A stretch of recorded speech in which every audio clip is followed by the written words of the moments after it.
여러분, 운전을 하는 사람이라면 누구나 공감을 하게 되는 것이 있습니다.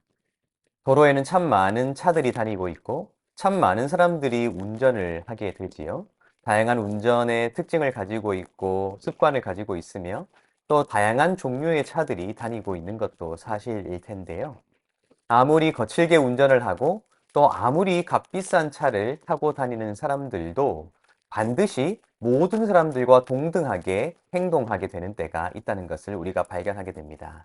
그것은 속도 위반 혹은 신호 위반 카메라가 비추고 있을 때에는 반드시 속도를 늦추고 차량을 멈추기 위해 브레이크를 밟는다는 것입니다.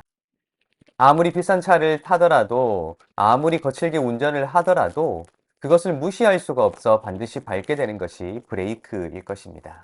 그런데 사실 생각해 보면 무엇인가 단속을 하고 있기 때문이 아니라 나 자신을 지키고 또 다른 사람의 생명과 안전을 지키기 위해서 운전하는 모든 사람들은 습관적으로 또 의무적으로 브레이크 위에 발을 올리고 있게 되는 것, 그것이 우리가 운전을 하게 되며 가장 먼저 배우게 되는 그러한 안전 수칙 중에 하나일 것입니다.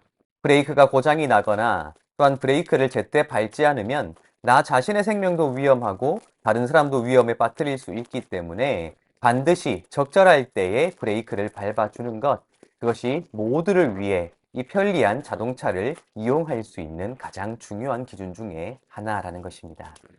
어쩌면 우리의 인생도 그러한 것이 아닐까요?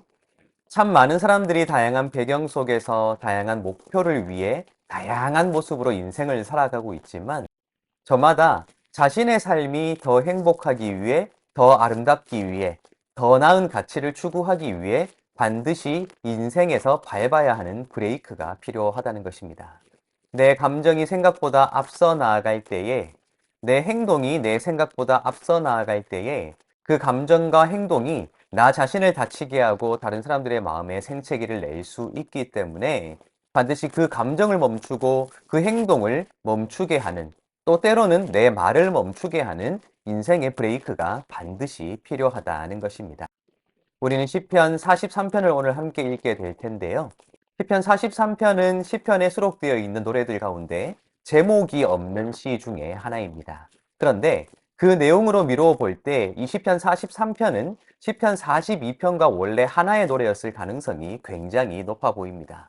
왜냐하면 반복되는 주제가 있기 때문입니다.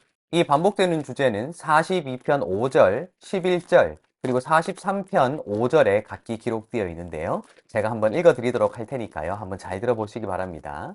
43편 5절을 읽어드리도록 하겠습니다. 내 영혼아 내가 어찌하여 낙심하며 어찌하여 내 속에서 불안해하는가? 너는 하나님께 소망을 두라. 그가 나타나 도우심으로 말미암아 내 하나님을 여전히 찬송하리로다. 아멘. 시편 42편과 43편은 모두 고라자손의 노래일 텐데요. 우리가 함께 살펴본 것과 같이 고라자손은 굉장한 고난 속에서 하나님 앞에 자신의 마음을 있는 그대로 고백하며 하나님께서 나타나 도와주심을 바라며 노래하고 있는 내용으로 이 시들을 채우고 있음이 드러나고 있습니다. 하나님 앞에 있는 그대로 솔직하게 자신의 마음을 고백하는 것, 그렇게 하나님께 원망도 해보고 또한 하나님께 왜 나를 이렇게 버려두시는가 하고 소리쳐 보기도 하는 것, 그것이 시편 42편과 43편이라는 것입니다. 그런데 놀랍게도 시편 42편과 43편은 똑같은 내용의 구절을 곳곳에 삽입하되 그 내용이 하나님을 향해 있던 노래에서 자신을 향하고 있다는 특징을 갖도록 만들었다는 것입니다. 내 영혼아 내가 어찌하여 낭망하느냐 하는 자신에 대한 질문으로 똑같은 내용을 반복하며 채우고 있다는 것입니다.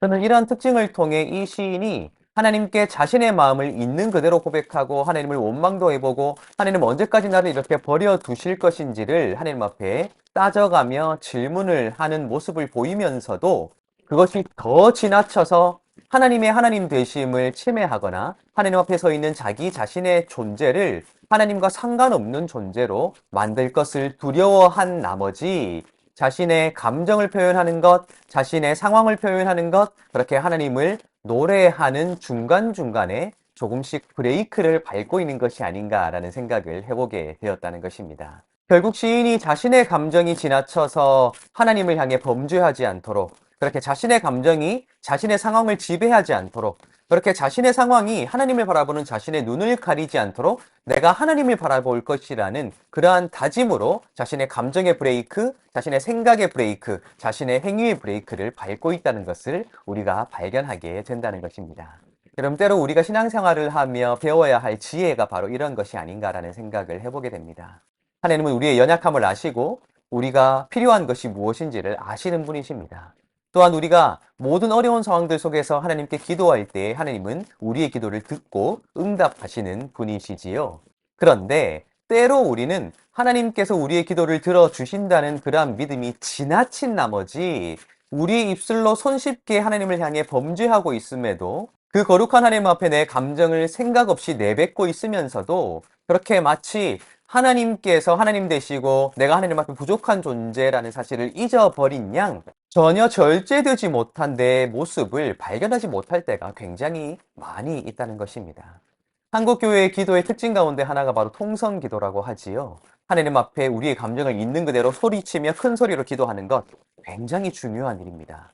그러나 우리가 그렇게 기도하는 동안 우리가 잊고 있는 것이 있지요. 하나님께서 그럼에도 불구하고 이미 다 알고 계신다는 그 믿음이 내 감정에 가려서 마치 하나님께서 저 멀리 계시는 것처럼, 마치 하나님께서 귀를 닫고 계시는 것처럼, 마치 하나님께서 나를 외면하고 계시는 것처럼 그렇게 한탄하는 일에 몰두한 나머지 하나님께서 나와 가까이 계신다, 나의 아픔을 공감하고 계시고 나의 모든 필요를 알고 계신다는 그 사실을 우리가 쉽게 잊어버리게 만드는 것, 그것이 어쩌면 앞서 나아가는 우리 감정이 만들어낼 수 있는 큰 착각이 아닐까라는 생각을 해보게 된다는 것입니다. 때로 우리는 시편 42편과 43편을 기록한 이 고라 자손들처럼 하나님 앞에 있는 그대로 우리 감정을 드러내는 것, 또한 있는 그대로 기도하는 것 굉장히 중요하지만 브레이크를 밟을 필요가 있다.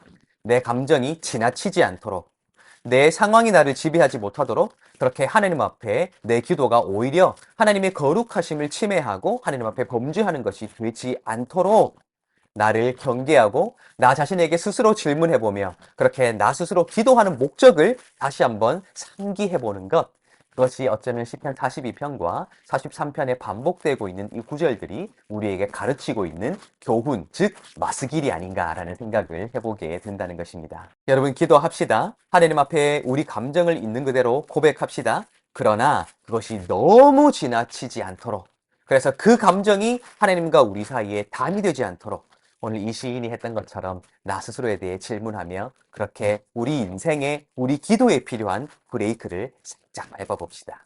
그럴 때에 내가 내 감정에 너무 파묻힌 나머지 발견하지 못했던 하나님의 섭리하심과 또한 하나님의 인도하심을 새롭게 발견할 수 있는 근거가 우리에게 마련되지 않을까, 저는 그렇게 생각합니다. 오늘도 그렇게 기도하시고 또한 브레이크를 잘 밟으시고 하나님의 인도하심을 여러분들의 것으로 누리시며 승리하게 되시기를 예수님의 이름으로 축복합니다.